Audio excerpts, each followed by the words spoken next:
going to Dumaguete, Patog Sikihor. Yes, mag-Sikihor trip me. So, mata na dra dong undang sang lambing-lambing karon kay sayo atong flight. Good morning. We're here at the airport right now.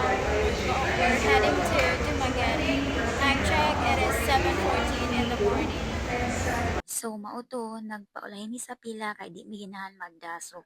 Kay mauro man gihapon, makasakay ra gihapon ming tanang pasahero. Mga dahil nakasakay nami, pero awa kong pare seryoso kayo gigutom na siguro ni. Aw, parehas ming duha.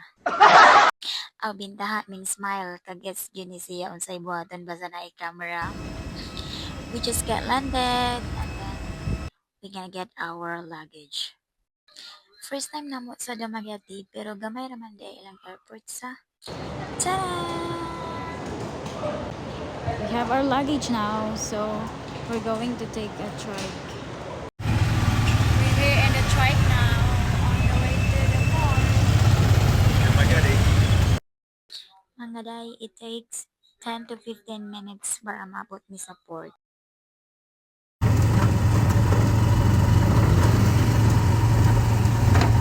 Welcome to Dumaguete. Our ferry ride is at 2 p.m. so we're just strolling right now at the boulevard. So, while magpaabot ni sa oras, so, mangitamig kananan kay parehas ning duha gigutom nami.